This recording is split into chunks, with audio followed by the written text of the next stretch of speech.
ले आया हूं जोशुआ की वीडियो एक नहीं बल्कि दो क्योंकि मैं आप सभी को बताता चलूं जोशुआ की दूसरी एपिसोड भी तैयार है। तो अगर आप लोग इस वीडियो पे ज्यादा से ज्यादा लाइक और कमेंट करते हैं तो मैं अभी के अभी इसी समय में दूसरी जोशुआ भी अपलोड कर दूंगा। अगर आप लोग चाहते हैं कि यहाँ तक नेक्स्ट जोशुआ इससे ज्यादा भी लंबी हो तो इसके लिए मेरे सेकंड बैकअप चैनल को भी सब्सक्राइब कर दे। इसके लिंक को मैं कमेंट में पिन कर दूंगा। इस पर हम न्यू सीरीज भी लाते रहते हैं तो उसे भी एक बार जरूर चेकआउट कीजिएगा। तो चलो यार शुरू करते हैं। तो यार हमारी एपिसोड की शुरुआत वहीं से होती है जहां पर हमें मूनलाइट हेडक्वार्टर के अंदर प्रिंसेस लिलिथ के बारे में दिखाया जाता है, जहां पर जीरो उससे बोलता भी है कि जल्दी एम्पर मार्कस की वजह से हम सबके सरों पे वार टूटने वाली है। तो इसके लिए ज्यादा बेहतर यही है कि जितना जल्दी हो सके हम उस ग्रेल को हासिल कर ले। प्रिंसेस लिलिथ इसके जवाब में कहती है कि जीरो तुम्हें मालूम भी है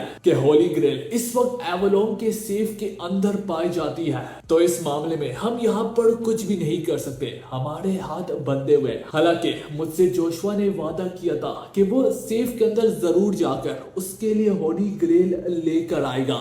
तो आगे से जीरो कहता है कि मैम मुझे ट्रबल तो इस बात से हो रही है कि एवलोन एम्पायर के अंदर इतने सालों बाद सन ऑफ जजमेंट को बुलाया गया है। हमारे जासूस के मुताबिक ये सन ऑफ जजमेंट जोशुआ ने बुलाई है, और अगर जोशुआ सन ऑफ जजमेंट के अंदर हार जाता है तो फिर तो हम होली ग्रेल को पाने से और भी ज्यादा दूर हो जाएंगे। तो प्रिंसेस लिली यहाँ पर काफी ज्यादा कॉन्फिडेंस से कहती है जीरो क्या तुम जोशुआ से मुखातिब नहीं हो? मेरे ख्याल में तुम जोशुआ को अच्छे से नहीं जानते। जोशुआ वो पर्सन है जो कि कभी भी नहीं हारता। और बस इसी के साथ कहानी जोशुआ और बाकी सारे के सारे सैनिकों पे जाती है, जहां पर उनके सामने मौजूद पोर्टल से एक अजीबोगरीब किस्म की फोर्स उन्हें अपने अंदर खींचने लगती है। यहाँ तक केज और बाकी सैनिक ये सब कुछ देखकर कहने भी लगते हैं कि आखिर ये क्या चीज है जो कि हमें अपने अंदर खींचती चली जा रही है। तो यहाँ पर कमांडर रोड थोड़ा परेशान होते हुए कहते हैं कि असल में ये पोर्टल हमें बेसमेंट के अंदर खींच रहा है, तुम सारे के सारे चुकंदा हो जाओ, क्योंकि अंदर चल के अगर हम आपस में बिखर भी जाते हैं तो हमें पूरे तरीके से स्टे फोकस रहना होगा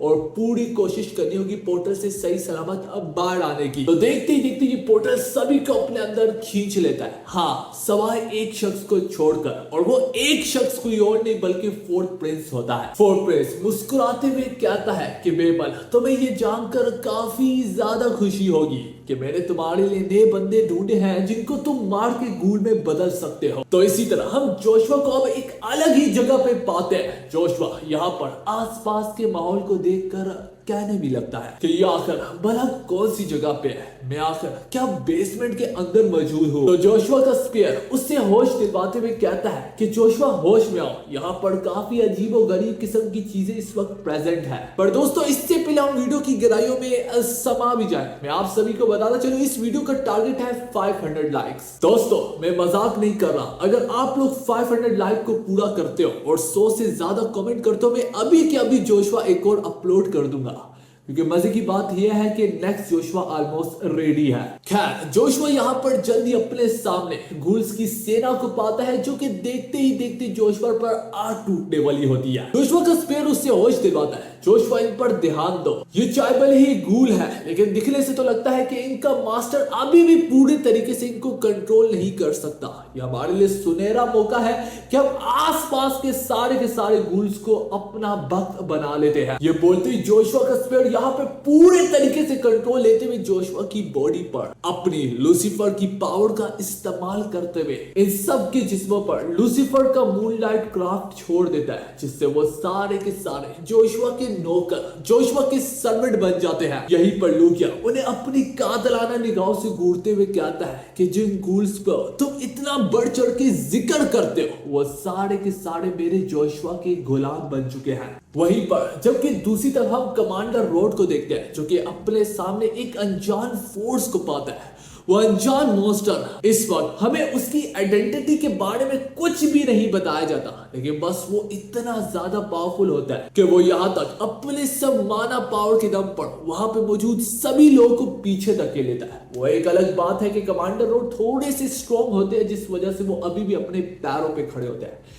इनफैक्ट कमांडर रोड ही सभी में से यहाँ पर ज्यादा बेहतर है। कमांडर रोड उसकी ताकत को इतनी करीबी से गले लगाने के बाद उससे सवाल पूछता है कि कौन हो तो वो आगे से कहता है कि मैं वो बंदा हूं जो कि एक वक्त में आपको सर्व भी करता था। वो चाहे भले ही दुश्मन की साइड पे होता है लेकिन वो कमांडर रोड को थोड़ी सी रिस्पेक्ट शो कर रहा होता है। वो कमांडर रोड को कहता है कि आपकी ही ताकत का मैं दीवाना हूं, वरना तो मुझे कोई भी पसंद नहीं है। कमांडर रोड उससे पूछते हैं क्या तुम मुझे जानते हो? तो आगे से वो अनजान शख्स कहता है जाहिर सी बात है कि तुम 12 सुपर ह्यूमन में से एक हो और अब जल्द ही तुम मेरे नौकर भी बन जाओगे। दोस्तों यही है वो बेल जिसके ऊपर फोर्थ प्लेस इतना ज्यादा रिलाई कर रहा है और दिखने से तो लगता है कि यही सभी लोगों को मार मार के उन्हें अपनी घूल की सीना में बदल रहा है। पर यहाँ पर कमांडर रोड जब उसकी असलियत जान लेते हैं वो अपने ऑरा से उभरते हुए कहते हैं ठीक है फिर अब मैं तुम्हारी और बकवास नहीं सुनूंगा।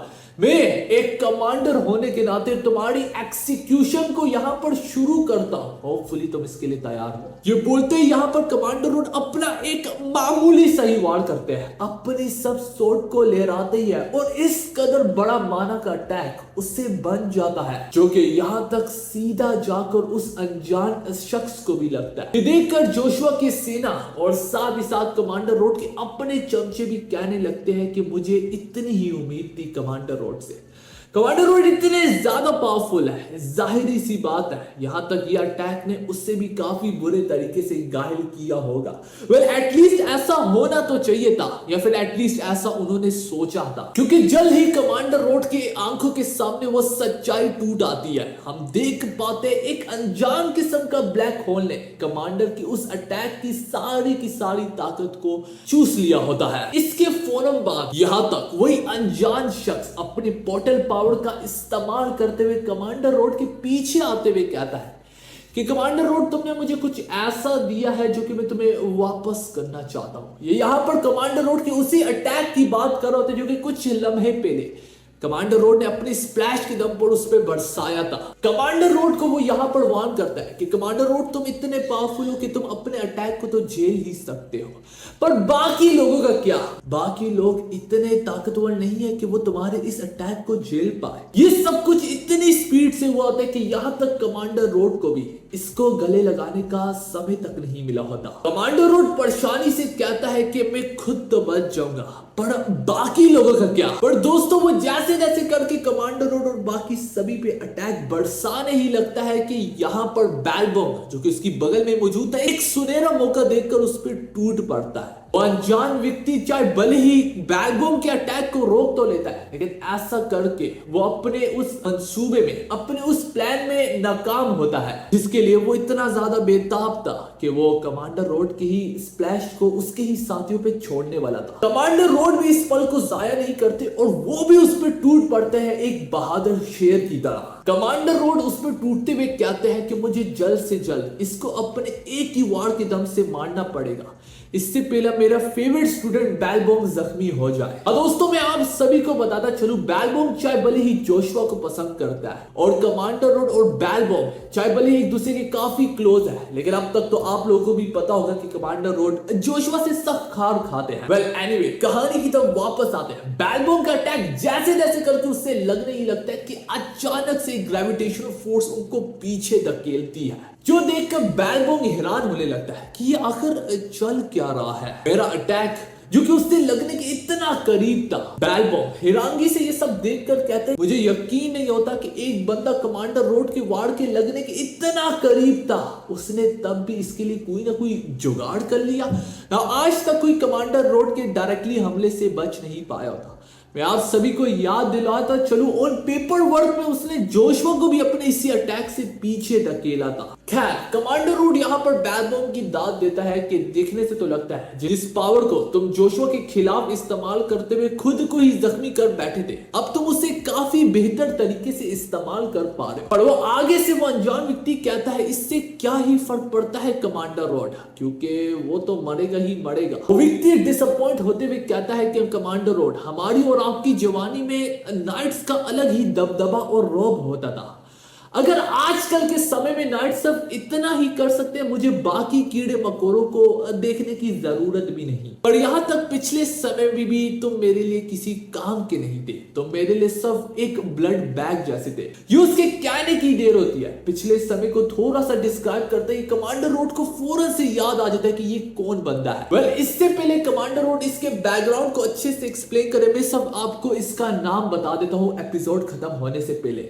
इसका नाम है डिक ओराविस। दोस्तों, ये वही डिक ओराविस है जो कि ऐश ने जोशुआ को बताया था। एक ऐसा इंसान है, एक अकेला ऐसा इंसान है जो कि हाई एल्फ का दोस्त होता था। इसके अलावा एल्फ किसी पर भरोसा नहीं करते थे।